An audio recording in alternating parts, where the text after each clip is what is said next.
Ovo je baš mlako, znači nije toplo uopšte. Ne znam ko je to. Jedva se vidi slika. Nije to suvo.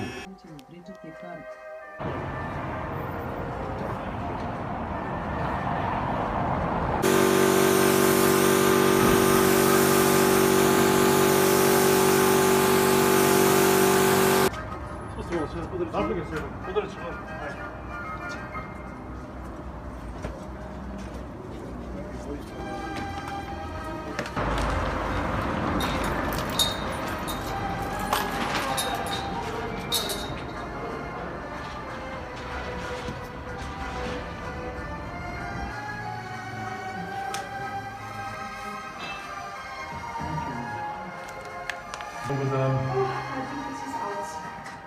On the other side.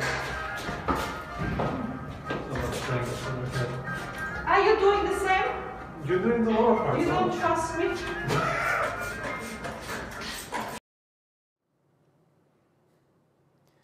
Good evening and welcome to the Science Club of the Center for the Promotion of Science in Belgrade. Tonight we will be talking about Anthropocene, and we have a very special reason for that. A new exhibition was just opened in the Microgallery of the Center for the Promotion of Science. The Microgallery is a special exhibition part of the Belgrade Science Club, which communicates directly with passerby and invites the audience to discover scientific concepts, areas, and phenomena. The first thematic open call of the Microgallery, a look at the Anthropocene, was announced, intended for thinkers, researchers, and creators from all the disciplines. A work titled Hyperscene, Digital and the Anthropocene by Mato Lagator and Michaela Putz was chosen from the received applications. Today, the exhibition was opened, and everyone who is interested will be able to see the work by Mato and Michaela. And tonight, we will have the opportunity to talk with the authors of this work. Dr. Mato Lagator is a lecturer and assistant professor at the Faculty of Biology, Medicine and Health at the University of Manchester. Good evening, Mato. Hi. Michaela Putz, the artist who graduated at the Art and Science at the University of Applied Arts. Hello. Hello.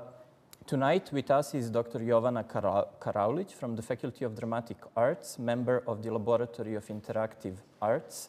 Hello, Jovana. And Natasa Đokić, hydrogeologist and expert in environmental protection, is also with us. Good evening. Hello. My name is Tomica Mišljenović. I am a teaching assistant at the Faculty of Biology, University of Belgrade, and I will be your host tonight.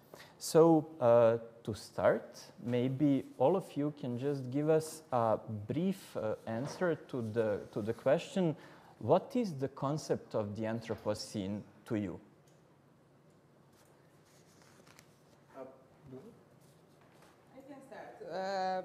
We can think about the notion of Anthropocene from different discourses or perspectives, but for me, I can share my understanding of it. For me, it is a time period in which human impact has grown to such extent that brings permanent consequences to environment and natural world in general. So we can reflect it here on some theoretical approaches like for example, Harari's understanding in his brief history of future, where he is analyzing the destructiveness of history of civilization in relation of human power related to the surviving of the planet. So when we are thinking about the mission of Anthropocene, I think that we should put the human power in the center of the dialogue. That is something that I can say for the beginning. Okay, thank you, Jovana. Yeah, I mean, just to kind of build on that, that what you said is exactly the key sort of aspect that also motivated us about the call. But also, as I said, to build on that is really interesting for me to think about different kind of how over time from the original notion of when people backdate when the start of Anthropocene was, which is kind of coincides with the Industrial Revolution. I understand that's a meaningful time period that understand how it changed, where the human impact started changing the world and the planet. But I think how we interact with the planet and how we interact with technology really changed a lot in those several hundred years. And I think that's also important to think about because there is one aspect of it is, of course, let's say the burning of fossil fuels, which is a key aspect that coincides with the rise of industrial evolution. But there's many different ways and reasons why we use and abuse fossil fuels. Just use one example of a pretty critical and important way in which the Homo sapiens species is affecting the world and the planet that we live in, from sort of the destruction of natural habitats, the loss of the species diversity, and the diversity on the global scale, which is, maybe the last thing just to say this as introduction is the really important part of the dramatic increase in the rate at which this effect of humans on the environment is changing over time. This change was relatively slow in the beginning and is getting faster and faster as we increase the population, but more than that as we industrialize and turn towards all sorts of means of productions that at their core have overproduction rather than preservation of the planet that we live in. Okay, thank you, Mato. Michaela, would you like to share your vision of the Anthropocene? Yes, I mean, I agree, of course, and this is also my understanding, which what has been said already before. And what I think is, like when we think of technology, which also relates to what we did here as an installation, is also this aspect of how we are able to watch this, because I think we also the first, like we are in a generation now where we have so many means to really follow what this Anthropocene actually means when it comes to the change of our environment, when it comes to mass extinction that is happening at the moment, and that we can all follow this because we are connected through the internet, we are connected through our smartphones. We have all the information, and I think this is something that has never been like this before, that we kind of watch this while it's happening, and it's still, we're still, I have the feeling we're a bit paralyzed by it, but also fed with this information all the time, which I find an interesting aspect in my work also. Okay. And I think maybe just to add to that, I think it's really interesting what you say to me, because not that long ago, somebody, we mostly used to be more closely connected to people near us. So a person or a species getting extinct in our local community had a different feeling and impact than a species getting extinct somewhere else in the world. And for various reasons, modern technology really changes that, partly because the way a lot of people today interact with our communities through a cell phone, and it almost doesn't matter if I live, if we're sitting next to each other and live in an apartment as neighbors, where a lot of people don't even meet their neighbors. So that distance is actually really critical and makes, it's quite nice about what you were saying. It goes both ways, because also, like on one hand, the distance is kind of false apart, because we know what is happening on global scale, and we know what is happening on the other side of the world when it comes to this, but then also we are kind of distanced maybe through this technology from what is happening, because it's like being entertained, not really entertained, but it's we are just watching it like we watch it on TV, we watch it on our smartphones, actually live what is happening at the moment. And it also creates this distant view of our environment in which we are actually living. Yeah. And Natasha, would you also like to share your personal understanding of the Anthropocene? Yes. But it might also be interesting, since you're a hydrogeologist, yes, to give us perspective. There is an open discussion among geologists whether it is a new era in the history of the Earth or not. Definitely. Previous speakers give a very detailed and very interesting understanding. In my personal understanding is more simple than yours. It's new era in geological history of the Earth, but I would like to emphasize that it's too short. It's too long for us, for citizens on the planet, but in geological time scale is too short, and I would like to emphasize the second point, that this is very important for for human people generally, but for the planets, it's not so. Sorry, it's not so important because the planet giving routine and go to around the sun with us or without us. That's the point. Anthropocene is very important for us, for the moment of living, and every sentence, I agree with every sentence of you, but in geological meaning, it's too short and not so important. Thank you. I think this was a really nice introduction to the talk, and we got different perspectives on the Anthropocene. But I think that now we can start talking about the work that is actually presented. And for start, perhaps you might tell us something about how the two of you actually started your collaboration. Mato, you're a scientist. Michaela, you're an artist. How did you start collaborating? So basically, we met.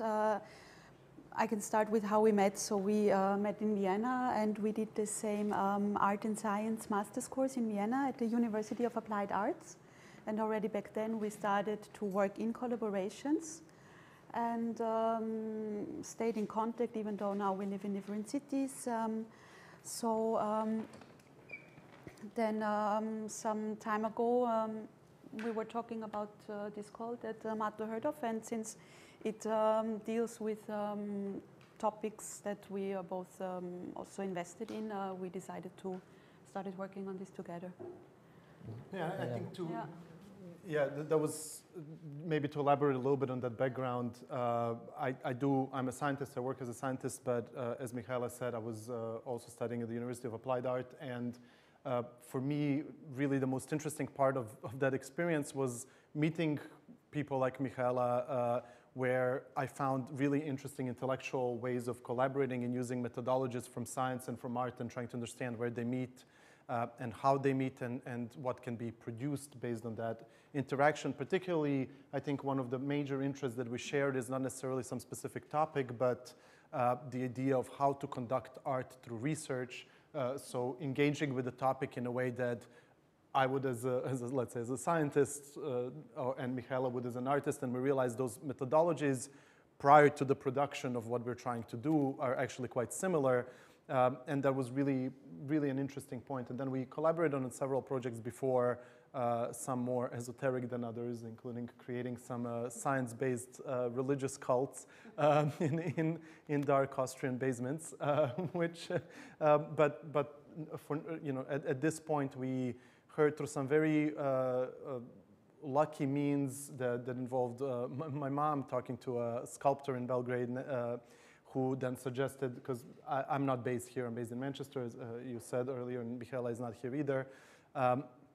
We found out about this open call, and immediately the topic was really interesting to us. It also, I think Michaela might be a bit modest here, but it very nicely links with a lot of her artistic practice outside of this specific piece, but it links with it without necessarily being exactly the same.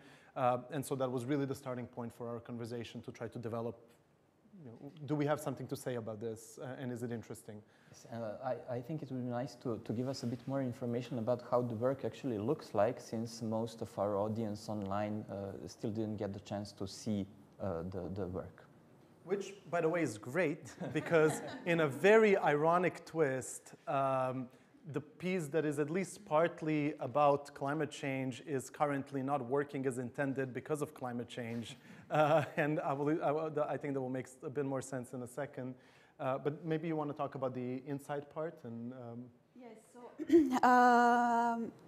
to give an idea, I mean, maybe not every, people that might be watching online. So this Microgallery is a window, glass window in which you can look, and the idea is that people can interact with the work and experience the work from the outside without having to go inside this gallery. So we thought of this gallery like to open the space where inside you see what could be a nice landscape, which is also an artificially created landscape that is built upon, so I'm, maybe to give a bit of a background, I'm in my artistic work, I'm working a lot with images that I photograph through the screen. I work with found footage images, and I'm dealing with the question of how we perceive, interact, and look at images in the context of digital media. So I was creating this artificial landscape based on landscapes that are, I would say, manipulated or changed because there might be some, there is sites from mining, there is all these landscapes that have some of these minerals that you need for smartphones, for computers, etc. And that my intent was to create this like this virtual landscape that is kind of a synonym for these promises that the digital world gives us, that you dive into a virtual world that looks very beautiful. So this is what happens inside, and then you have the glass window, which is covered with, you could call it like glitch-like pattern. Sometimes when you make photos on a screen, you see this moire effect. So it's like a bit in reminiscing those effects. And these layers are covered with thermochromatic paint. Which is currently not working. Yes, the thing is that, so when we were planning this, of course, we knew what should be the average temperature here right now. So we chose, because this color, they have this breaking point in which they turn black. And then when heated up, they become transparent. So you see the image that is lying underneath. And we tried to use this color that changes when it's warmer than 15 degrees, which would usually not be the case right now. So the idea was that people go there with their hands, and when you touch them through the warmth of their hands, the image behind on the glass reveals.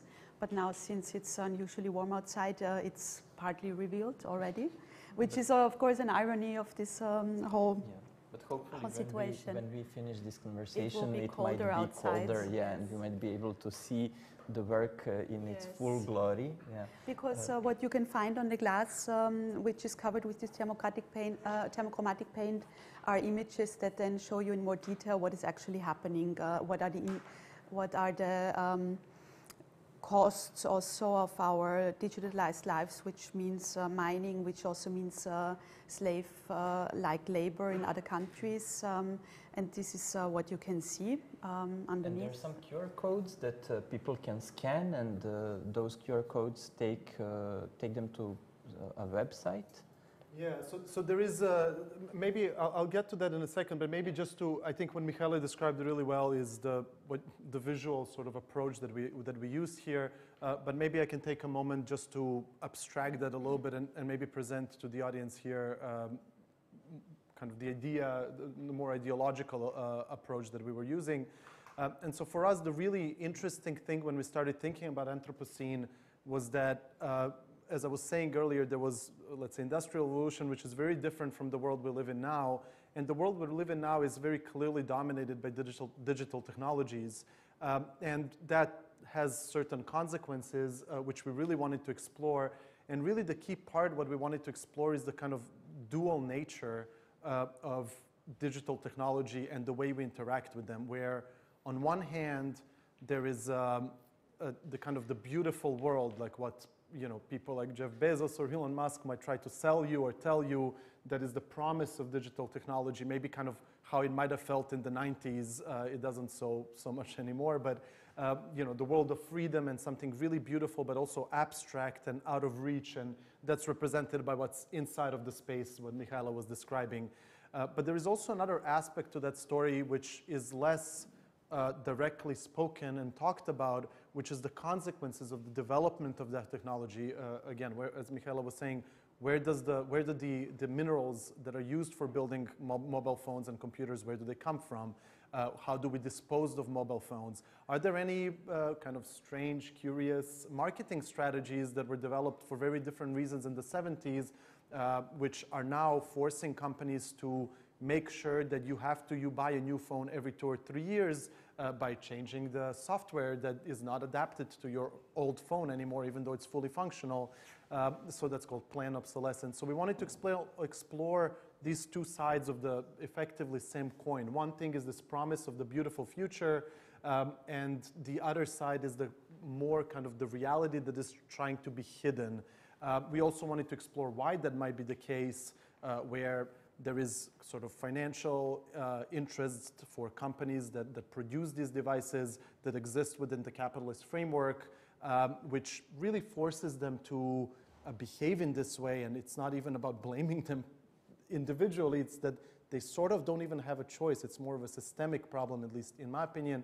But it has all these consequences where they don't want to tell us that, oh yeah, you know, this phone that all of us have in our pockets, actually one of the main ingredients, cobalt, is literally produced by slave workers. But you know, I would rather not know that when I have my phone.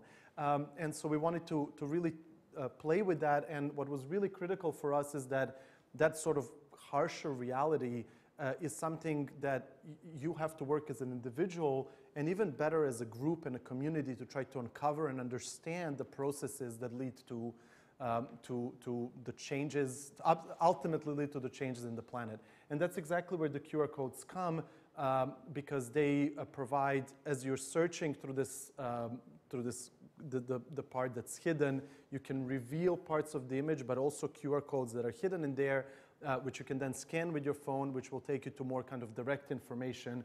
And I do also want to just mention Timothy Shirbach, who was the programmer who helped us develop this website, which was trickier than it might seem when you use it, because what it does is it tracks your own personal adventure, if I should call it that way, because there's 8 QR codes hidden in this piece, currently not hidden because of the aforementioned temperature situation, but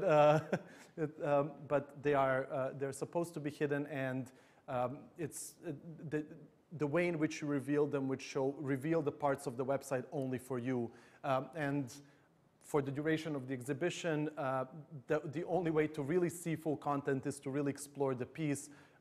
If you do not want to come or you cannot come, then this will be all online on the website hyper.scene.com after the exhibition goes down. But yeah, and the idea of this exhibition is to be interactive, and we also want to make this talk interactive. So I would like to invite all of our online audience to ask questions in the comments, and we will get those questions.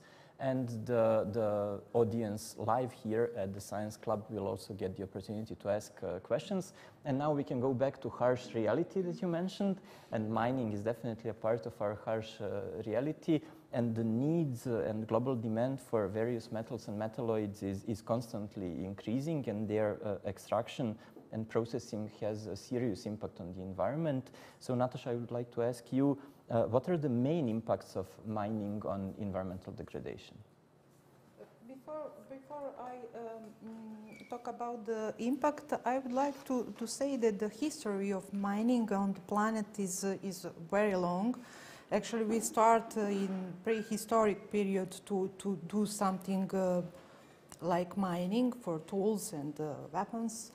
And for example, in this area of Balkans and Serbia, we have very long and history. For example, in Middle Age, Serbia was some main point in Europe with mining activity. We have a lot of toponyms like mountain, Kopaonik, meaning doing some. Never put it together. Oh yes, yes. It's the origin of this name of this mountain. Also, we have mountain Rudnik, etc. For example, Mojkovac in Crna Gora is like Moj kovani novac, because in this area of Montenegro, in the Middle Age, the people making silver coins and the history is very long, but during the whole history, the conflict between the mining in one side and environment in another side is very deep, and during these days. And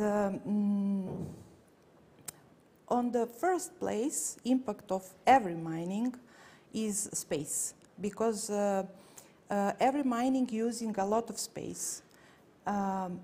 After that is impact on water, on soil, on even the air, and of course impact of the human health.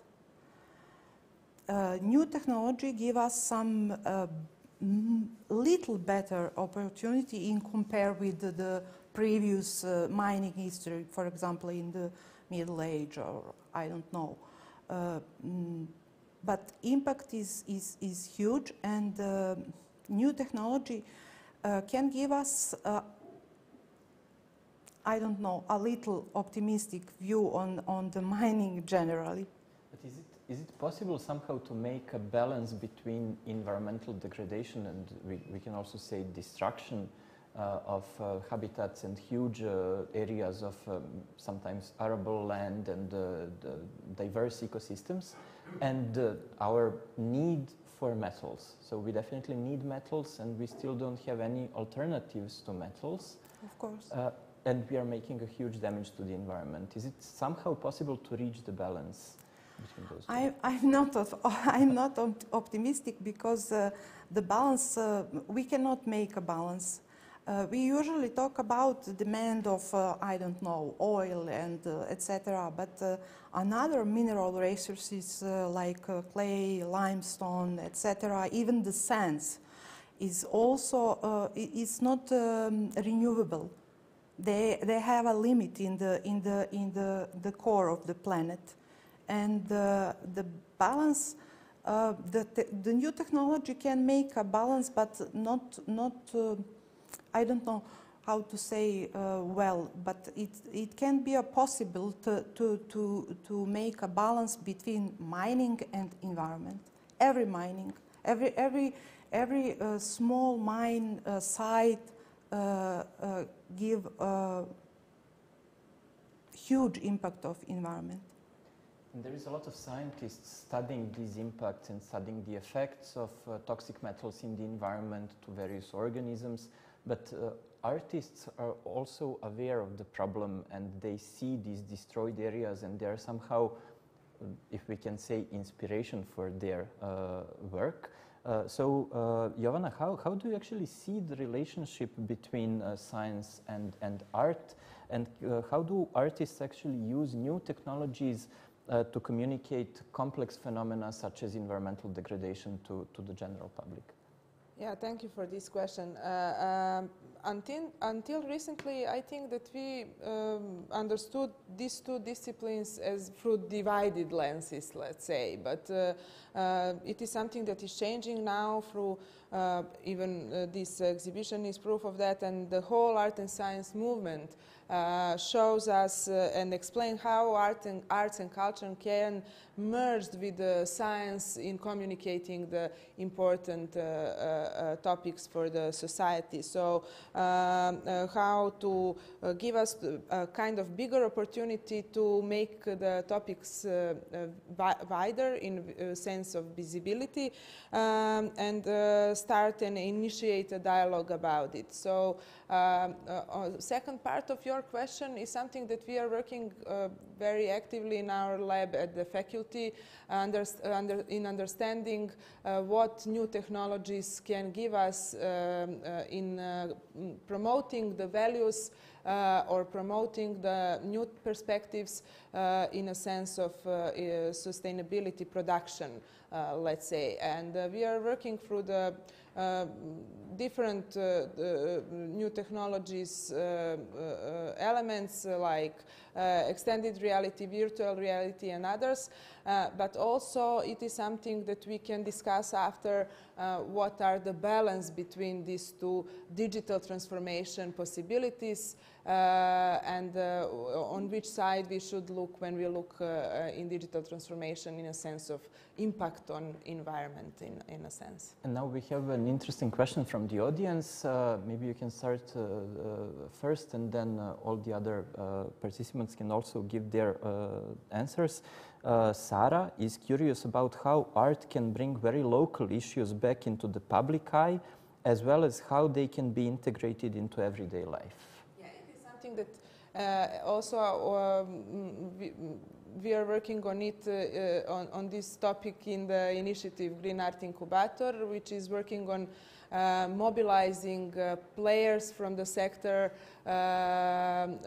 in context of communication, these eco topics to the wider society. So we think that art and culture should be platform for communication these topics to the wider community, and in participative way even, how we can make informal networking practices with the community and try to understand all these issues through our arts and culture. Yeah, I also think, what you said, a lot of these participative projects are, I think, also very important. And what I think is also could be an advantage, because we were talking a lot about art and science and how important also this working together is. What I think can be a benefit for art projects also is that you have way more different formats also to use. Maybe you don't have to think so much of a strict methodology or format, but you can also experiment in different ways and explore different ways of working also with the community and how to tackle issues like that. There's a very interesting... Oh, sorry. Yeah, I just would like to add that for all this stuff that I was talking about, in a sense of art and culture communication, we need the support of science, because it should be based on some scientific results, research, studies, and etc. So it is also one wider opportunity for collaboration between these disciplines, let's say. I think that's quite an interesting thing that somehow I feel like I was maybe partly aware, but not till right now. And it's really interesting because it kind of combines the question with what both of you were saying, which is that when I was listening to there was a question directed about can we change mining so that it doesn't affect the environment, which of course that doesn't make any sense. What we have to change is our demand for the products of mining. Yes. And I think that's really interesting because a really key part of science, especially natural science that leans or has some connection to technology or technological development, it's very deeply rooted in the cycle of always pushing forward and forward, and we need something new, and that's a very vicious cycle that then leads to the problem of needing more resources, constantly needing not only more, but more and more, like a higher and expanding quantity of resources all the time. And I think it's really interesting because structurally, from my experience of how academic research, but then particular academic research that relates to industrial research works, is that you have to participate in this cycle. You have to develop things without ever having time to ask what they mean, what their impact is, how do they change the world, how do they change us, how do they change our social interactions, and all these complex answers, complex questions that we kind of don't have answers, or we might start getting them 20 or 30 years before. A simple example is a mobile phone. We don't know what impact, this part of, existence has on how we live. And that's actually exactly where artistic practices are much better equipped in addressing those kinds of questions. And that's exactly where I think this collaboration is so critically important, is because it's really dangerous to develop technology and science for the sake of moving forward, just whatever. And I can speak, from the perspective of how research environments work. You kind of have to do that, because if I don't do that, I don't have a job anymore within a few years as an academic. That's just really how this is defined structurally. And without being able to ask and assess what these things actually mean and how they impact us, we're kind of hopeless. And I think that's really the power of this interaction, to me personally, more than sort of any other thing. So yeah, nicely fit. Would you like to add something? Okay, and we have another question from the audience. Maria would like to ask Michaela and Mato, what have you learned from each other while working together, coming from different disciplines? Tell me how wonderful I am. Tell everyone. Yes. Not me, I know, but everyone I definitely learned that it was a very fruitful collaboration. I think we've been working together, and we've been in touch over also various projects over time. How should I? It's okay. You don't want it. I get it. There is also Let me tell you. Yes. Let me tell you. It might be, Maria, yeah. I'm sorry, just Yes. to add this, Yeah, and yeah. then maybe you can combine both answers. How different was this work comparing to your previous experience, both conceptually and technically? I mean, it was, I would say, very different to what we have done before. I think it's, what I realized that it's a very good back and forth, I don't know the word for it now, that it's, because we come from also different backgrounds, like science and art, but also, I mean, we have the same experience studying, like doing our masters in an art university context. I think because I'm more into this conceptual thinking of an artist, and Mato is more to this conceptual thinking of a scientist, that is a very, you just come up with different approaches, and I think when you're open to this way of working together, it can be a very good outcome. I think just to touch on maybe the second part of the question, and then I'll come to the first part and say something nice about you. It was methodologically very different, and particularly in terms of execution, was very different from anything that I worked on, and I think also Michaela, and I think it's really important to mention that, and I say this absolutely not because I'm here right now, but really phenomenal support that we had from people in the center here, particularly Bojan and Mirjana, who throughout the process since we were selected for this prize were genuinely unbelievably good at supporting us and helping us execute something that, as we were talking to each other earlier when looking at the piece, we are both actually very proud of, which is a really nice feeling. So thanks there. That really, really helped for all sorts of technical reasons that we could not have overcome ourselves or would have been much more difficult. To say something maybe about another thing that, about the first part of the question, for me, I told this to Mikhail, as we're friends first and foremost, then colleagues and collaborators. My time at the University of Applied Arts in Vienna was really fun and enjoyable because of it gave me an opportunity to learn a lot about how to execute art, how to turn an idea that is sort of not a scientific research question, but something that has a way of being represented visually, how to turn it into something that I can be proud of, like this piece. And what I told to Michaela is that for me, I learned that much more from a few students who I studied with, including her, than I did from professors or people who were teaching me. And I'm not saying this to just to flatter her, which is a nice product. It's really the truth. So for me, that was really critical of learning how to look at things, how to see what executing something means, how to really pay attention to detail and how important those details are, and all sorts of things like that. And we have another nice question. So the audience is quite helping me tonight. So Sarah would like to know, to what extent would you say that science and technology drive culture? So who would like to go first? We have a, do you want to? No. I will. In a sense of culture, especially during the COVID period, it was something that we were talking about a lot, in a sense of digital transformation and putting everything in digital formats. It was something that was really driven through the digital. But I think it is something as natural part of 4D revolution in which we are living. So it is organic part of the future practices or future artistic practices. So in every aspect of artistic approach, we have kind of implementation of digital interventions during the processes. So it is something that is, let's say, normal in this area that we are living now.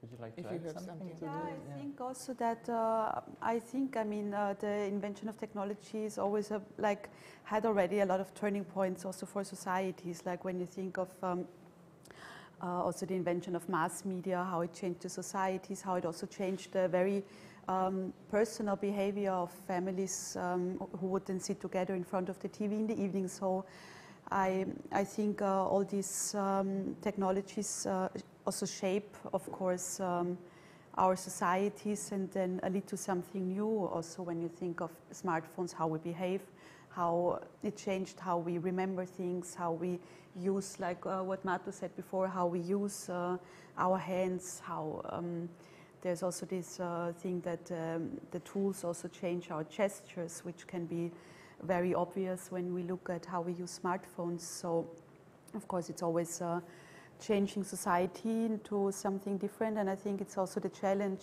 to say, okay, what you said before, that we develop things without knowing what they mean, and the challenge will be also, I think, for us to find a way to deal with this technology in a way that it also makes sense for us and also for the environment that we live in. And also to do that before it's legitimately too late. Because there is there is really an end point to this, and you alluded to this earlier. There is a finite amount of resources, and that's, we can't continue like this. It's literally not possible. Maybe it's fine for my generation, maybe, but not so much longer after that, and I think that's really key. Yeah, because we didn't mention, when I answered, we didn't mention artificial intelligence and things like that, which are something that it is today present, and we can imagine what can happen in future with that kind of projects that combine art and all other digital possibilities in this offline and online world that blended that we are living in. Blending more and more. Yeah. For me, it's very important the way of communication. I'm a closer as environmentalist. I'm the closer than scientist, than the artist. But communication which made artists with audience is better than scientists. It's paradox for us sometimes, but it's very good because the artists generally give some point that the whole audience understand very well some scientist topic, and I think it's the role of artists huge, enormous in the future, to making science closer than. If I can add to your comment that art was absent from this topic for a long time, and I think in this climate crisis topics and everything, we don't have collective response, in a wider community, just because the culture is a kind of missing link in communication of it. Is the right word. Yeah. We have a question from a colleague, Dragana, who is also an environmental scientist, would like to ask, how could participation between science and art contribute towards communicating and offering synergistic solution for the overuse of technologies and decrease of their environmental impact? Well-framed question. Answer question. Yeah, I mean,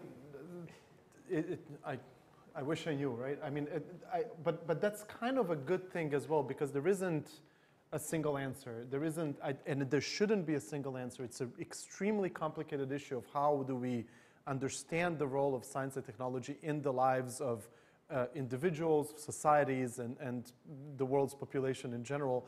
And that cannot have a single answer, cannot have 5 answers. It has to have probably as many answers as there are people out there.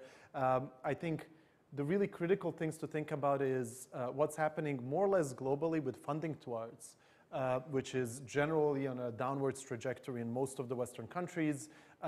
That's a real problem, right?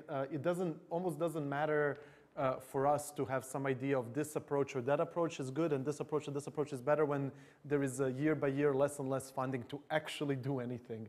And it's really important to give voices to a wider, in my opinion, wider variety of people who can talk and express their points of views because different, people from different backgrounds, from different experiences can really offer really key new insights, both to inform scientists and people who are involved in technological development in what this means and what's the consequence of this, but also to simply engage a wider group of people who can then learn from those experiences or ideas. I would like to add something because it's an actual topic this day in Serbia. We have a small ecological revolution, and it's something new in our life. I don't know, 20 years ago it was very rare to talk about the impact of environmental impact assessment of some project to the public. Now it's we have a second problem, different problem, completely. I don't know how to say completely. Another point of this problem is that everybody thinks that know everything about environment. It's a second topic, but it's very important for the scientists to be strictly and precisely in some studies. And for artists, it's very important to understand and to use a good source. Because this day in Serbia, it's my personal opinion, it's very important which source you use for information about, I don't know, Rio Tinto, about the bore and something, never mind. But the role of scientists is very important to give the right information. Because the environmental science is not easy, it's hard, and using a lot of different scientists. For example, for some good environmental impact assessment study, you must make some multidisciplinary team. Usually you use technologists and geologists and I don't know, biologists, and making a team of scientists, and after that hard work to give some serious analysis about the impact, for example, impact of some mining to the environment. And the assessment is actually always a compromise, or not?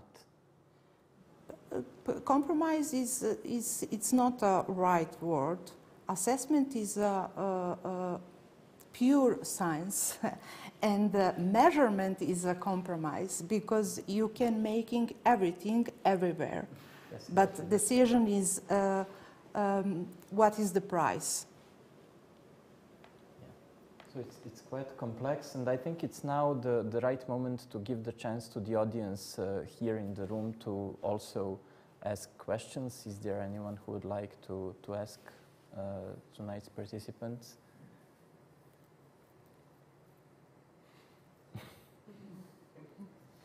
We're actually over here.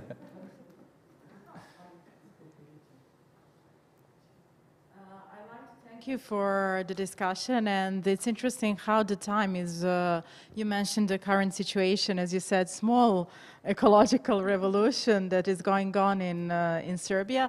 So obviously this topic is very political, and how do we actually present information, and how we work with people to approach this information is crucial. So you talk about connection on art and science, entanglement, and how you can actually work with these how you can work transdisciplinary. But I know microgalleries also have this strong educational aspect. So how do you work? What do you see? What is not only potential, but how do you work with art, science, and education? And yeah, that would be a question. And I would also like to also question for you in this regard, because you mentioned it's important to find adequate sources to learn about environmental issues. So what do you think? What would be what is the role of education, and how to work with people to get those information? So thank you. Okay. So would you like to, yeah. Yes, the right information is, it's, I don't know, there aren't a space with right information about everything, but I suggest everybody to read carefully and to use scientists' paper and, I don't know, to open eyes and analyzing who give their information. That information. I'm always on the side of scientists, and Tomica make a good point. It's not a compromise. It's environmental analysis is exactly give us information about impact, and in the moment when we knows which impact we have in some, for example, mining site. After that, we can make decision and make, I don't know, the right measuring of how to prevent impact of the water and impact of the soil and impact of the public health, and it's a process. It's a process, and it's always wrong to use to say that the small analysis is a political question. Maybe general way of some country or some region can be a political decision, but in some, for example, we talk about the mining, basically about the impact of mining to the environment. If we analyze some small mining, we use a lot of information about the current situation, and compare after that analyzing the impact of technology to the environment, and after that we drive the measuring, and after that we make decision about or I don't know, attention to use this mining or not. Unfortunately, in Serbia, we have some, I don't know, different chronology about these steps. These steps is very logical. Sometimes, I'm sorry, I just have another question related to this. So you make an assessment, environmental assessment, and then there is a committee that should decide on the assessment, and they give their opinion, they say, okay, this project is okay, it can go on. But the public doesn't agree, or part of the public doesn't understand a part of the assessment that is too scientific for them. How do you communicate those decisions, and how do you explain to the public that something actually does use the best available technology at the moment, and maybe something else is not good, and the committee that allowed it was corrupted? Yes. It's maybe a difficult question. Yeah. Yes, it's a difficult question in theory.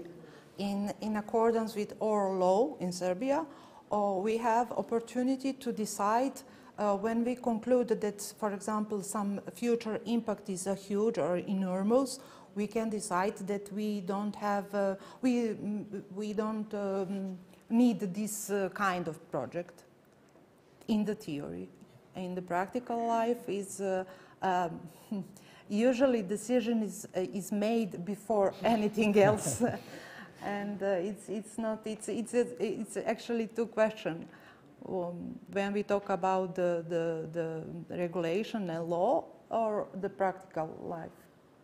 And when you come back to the context of art and science, I think that this educational aspect is very important in a formal, informal way, let's say, of education, like this educational installation and things like that can be very helpful in understanding the issues. And we think in Green Art Incubator that it is the possibility to make it wider in understanding if we are going also through educational practices, through our faculties, through the centers like this, and how to make the global problem or crisis more visible. This is, of course, very important for our context that we are living in, but in a sense of art and science in general, it is important to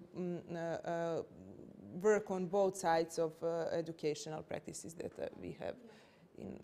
There is another aspect to this conversation, and I think partly maybe you were alluding to this, Tomice, which is that there is a language issue in a way that when I write a scientific article, it's written in a language that is just genuinely not accessible to most people, and that's true for almost all science writings. And from that to a reader who needs to be informed about the issue that, let's say, I'm working on, there needs to be somebody translating that in a way. And there's a lot of issues there, and it's a really complicated problem that I think really needs solving in many ways. If we were to get to what you're proposing, Natasha, which is this nice, listen to what scientists are saying, because generally, and I share this opinion, not all scientists, but generally speaking, they're motivated by the work that they do because you kind of respect the community that you're in, and that community, you need that community's respect if you're going to move forward in your career. But there is a real issue. I mean, just to make, to give a very specific personal example, I had some of my articles published, somebody would read, a journalist would read an article and then publish something in the newspaper, like 3 lines of text, but I would read it and I really questioned myself in some of those instances, is this at all, there's my name there and it's the title of my article, but I don't know if this is what I don't think that's what I wrote about. And because they heard one word somewhere that seemed interesting and popular, and then they framed it in a very specific way. And there's, I think societally here and also just anywhere else, the example I gave were not based in Serbia specifically. I think there's a lot of work to be done on how we find, and even structural things. There are things that I don't know if you're familiar with the concept of open access, but that's a way, typically if I publish an article, that research is funded by most often government funding or kind of public funding. Then I publish it, I pay from that public funding to publish that paper, and then if you want to read it, you have to pay the journal. And just as a side note, everybody who does anything for that journal is not paid by the journal, which is a little, juicy irony there. And so you cannot even literally read my articles unless you work for an institute or university. And so there's all sorts of, I think, societal issues that I think are really complicated. Okay, I should rephrase. I don't think they're complicated at all in principle. I think they're complicated to solve because there's a lot of industry interests in there and a lot of financial interests in there that stop them from being solved. Can I just add, I agree with you very much, because I think problem with publishing and also how actually the academic community accepted this logic. Like we are paying for a paper to be published and to be open source, which doesn't make any sense because we receive money from citizens. So it's totally crazy. But I would also like to add a problem with language, because we usually have to pay to publish in English. So I think like people who, I don't know, citizens who live here, maybe they want information not only in English but in Serbian. So language, I think, is another problem.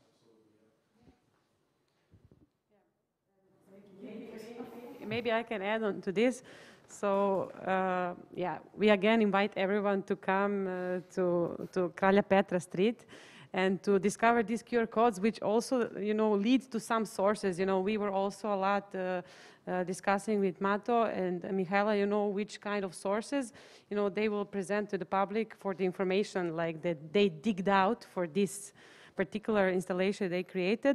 And I wanted maybe just to turn to this because this installation, as like 2 days ago, Mato and myself, we were in a radio, and you also mentioned, you know, COP that just happened, you know, and the situation that on this like really global level discussions, you know, this footprint of new technologies and the comfort that you are also, you know, leaning on with this work, you know, is not so discussed. You know, when we talk about, you know, the impact, environmental impact, you know, now is like generally, you know, the industry, but also traffic, you know, and these sources, but also this comfort of technologies, you know, that we have, and there's those little pieces that you addressed, like gold, lithium, cobalt, you know, the not aware, on the one side, we are not aware, you know, what is needed to create any piece, you know, of reality that we are touching, you know, and then on the other side, you know, the scientific and environmental impact. So maybe like,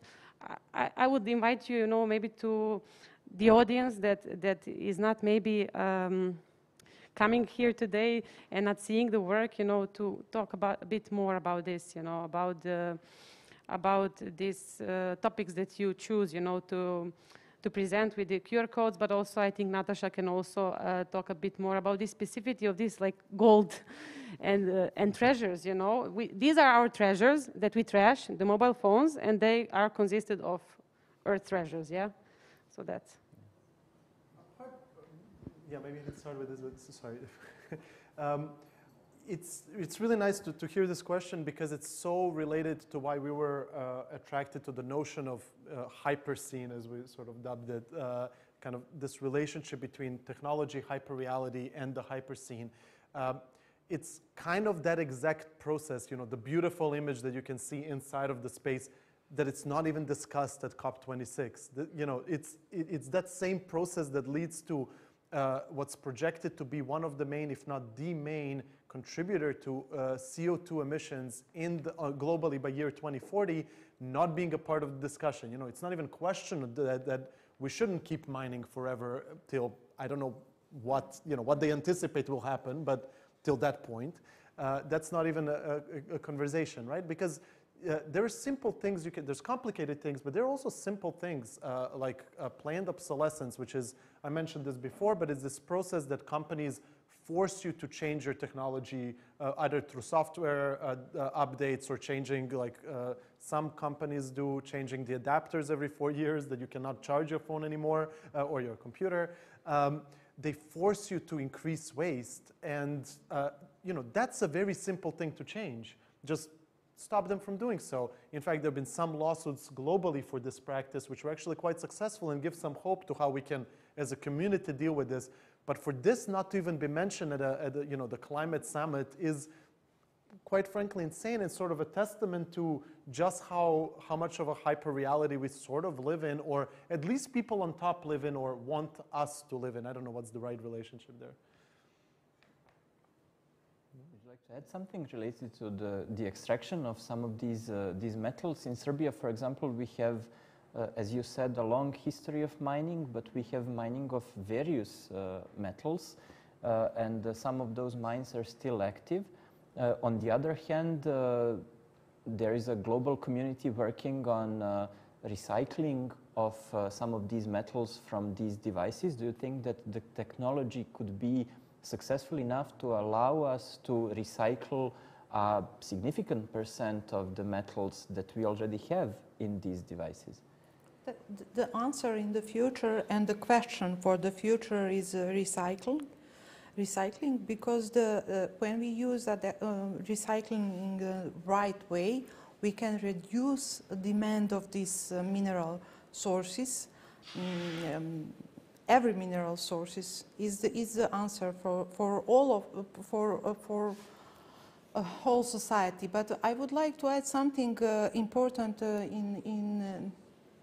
with your discussion. It's very important for us. We understand very well this connection between using the mineral sources and the impact to environment with using new phone every 2 years. But the young people, for example, my children don't understand anything. I try to explain that it's not necessary to use new mobile every 2 years, but it's very enormous important for the future generation. That sound like some phrases, but it's true. I have every day in my house this situation, and the key is recycling. But of course, we must, to be honest, even we recycle, we will recycling everything, or demand for new extraction is also the future. And I was too pessimistic, and I would like to add something optimistic for the maybe end. I don't know how time we have. Recycling and new technology to extraction new mineral resources. Of course, scientists just working, and the artists make a point and explain the young people and the whole audience how to understand. Or what we value, or what future we want. It is something that is important for the new generations, how to explain the values and the possible version of future that we can be exposed. So it is, I think, one of the main goals of artistic projects. And I also want to add that for us, or for me, the art has kind of very important perspective of initiating dialogue about important topics with the society and crisis and everything. So the politicness of artistic projects of today is something that it is very important, and it needs kind of collaboration, not just from the perspective of intersectoral communication, but also multidisciplinary kind of working, and this is the one of the examples that we have today. Very political. Very political topic at the end, and in multidisciplinary way working process. Yeah.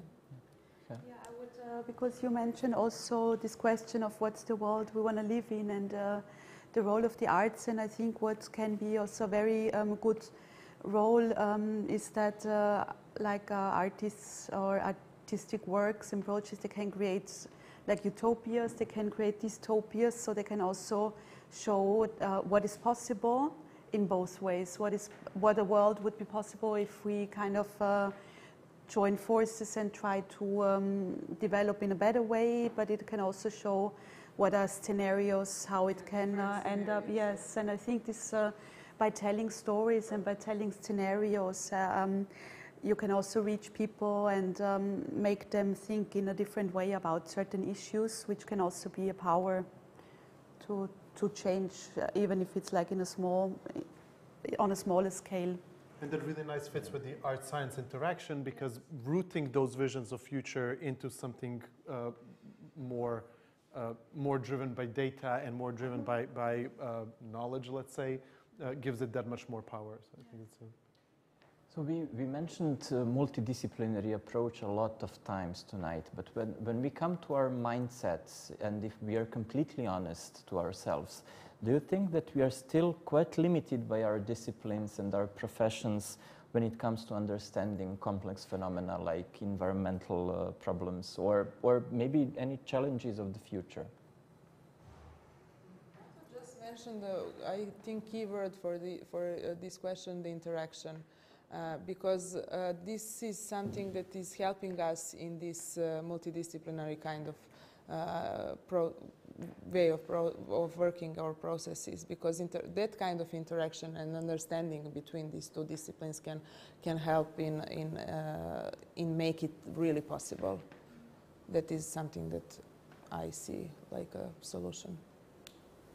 Any other? Interdisciplinary work is, I naturally am interested in it because I find it more exciting. It's within the realm of science that I inhabit. It's also, if I'm going to be honest, a little bit punishing, because people are used to thinking in certain ways, even within within their academic discipline, let's say, and I've certainly encountered difficulties trying to translate something because a lot of my research is interdisciplinary.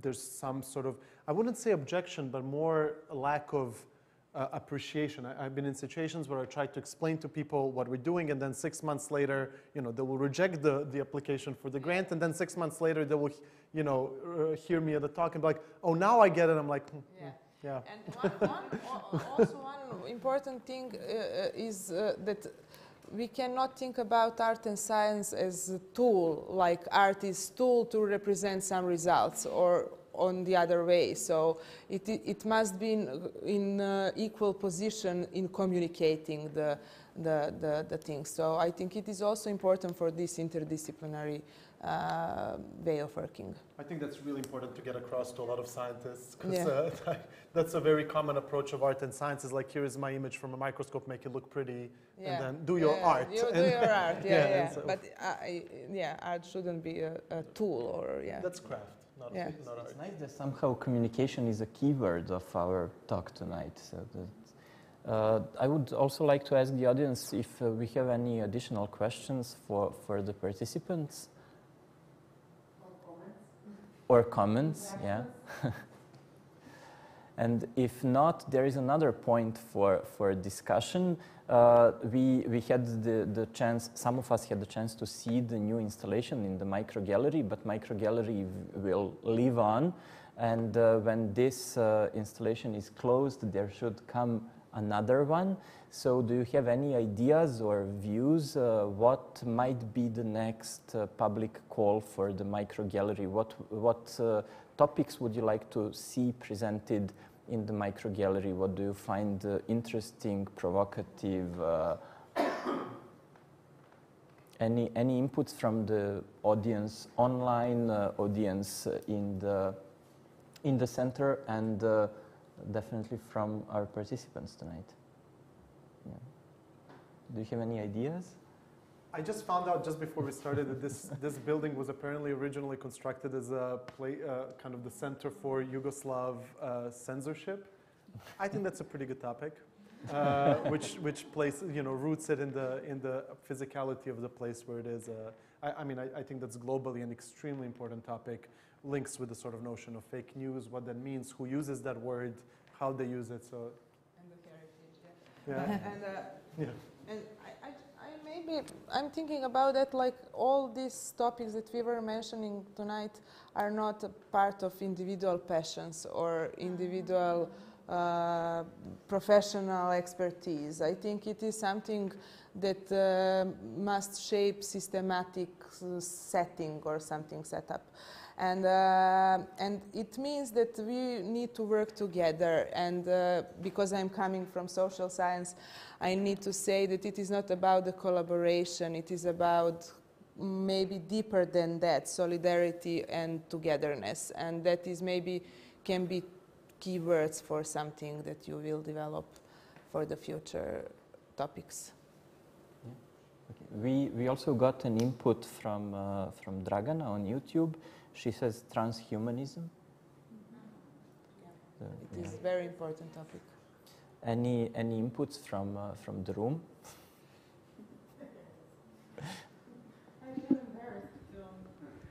But this is very personal interest. I'm very interested in concept of time at the moment. But I look at time from like within the context of education. So how do we create time and space, and what does it mean in education, and how we discipline people through time? And this is something that I'm curious about. But also I would like also to see more people from social sciences, especially from philosophy, maybe political philosophy, like tackling these important issues. So how to promote this program and call to social scientists. Well, like now I have a question for you, because you were following the call, and how we established this topic was with the idea, you know, that this is like the the question for all of us, the question of Anthropocene. And you have helped us to place, this invitation in the Faculty of Philosophy and everything. So do you think that this topic, or the way we open call, and how we communicated with the public was not, let's say, communicable enough with your side, with your environment where you work? Or maybe it's just the matter of, not to say, our, let's say, public appearance? Because I think that microgallery is now becoming more and more understandable, and visible. It takes time, Every child, you need to nurture it. We nurtured it for 3 to 4 years, and now we consider it grown, and we made an open call, So maybe it's just this, and I hope that this will invite people more. So I see you are interested to answer this, and Maya, if you have some comments. Yeah. Well, I think people related, there is already strong public discourse of art science that Center for Promotion of Science is doing. And I think there is like an idea in public that is something very much related to technology and sciences. So how actually to create space and communicate it in a way, or maybe I think direct connection is the best, like how to talk with institution, with scientists from the academics from the different institutes for sociology, for philosophy. So how to really approach people who work in social sciences. I think that's because I think there is a lot of this pre-assumption that art science usually is art and, as I said, natural sciences. Yeah. Just mentioning the 3 cultures, the social, the natural, and arts, of the sciences. So, yeah, but we will work on this. Maybe, more mouth-to-mouth talk, But, Jovana, you maybe have a comment? It is something that is in public discourse anticipated, like divided natural and humanities and social sciences, and it is something that we perceive like art and science means art and natural sciences, but it is not something that should be like that. But it is not the here in this place. It is not the position, but in wider understanding of science in Serbia is different than here. I think that as a society we're also like a bit like. This work talks about one side of the comfort, but there is this comfort of understanding also, because you maybe mention Microgallery and you start talking and someone is like, okay, art and science, like we judge by the covers maybe sometimes, or preconceived covers. And this is like a deeper question in general, that we are in all spheres tackling, whether we are working in education, like everyday talks, walks. This is something of human nature, So maybe I would now say this human nature that can be, I think, an interesting topic to different positions, people positions, yeah. Just to add a little bit to that, maybe is this interaction, it's maybe a good example to fit into the story. Neither Mikhail and I have really anything to do with the topic of Anthropocene. My research is maybe as possibly far away from the word anthro, meaning human, because my work is an evolution of single-cell organisms focusing on bacteria, so it's really not to do with humans much. But hopefully, when you see the piece and interact with it, hopefully you're not, it doesn't come across as a bunch of laymen who didn't do any research talking about a topic they don't know anything about.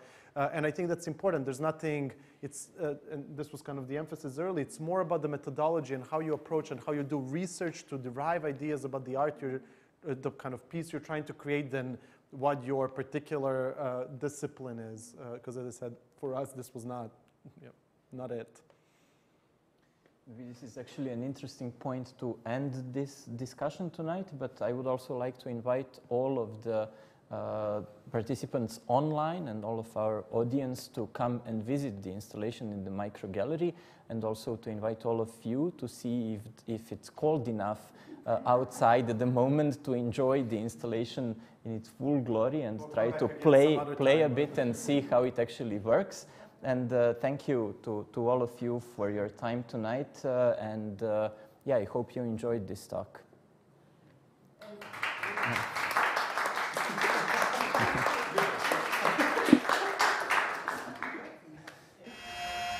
Ovo je baš mlako, znači nije toplo uopšte. Ne znam koja je Jedva se vidi slika. Nije to suvo. So yeah, that's it. Apply and we will then open up a new topic. Yeah. Ovo je baš mlako, znači nije toplo uopšte. Ne znam koja je Jedva se vidi slika. Nije to suvo.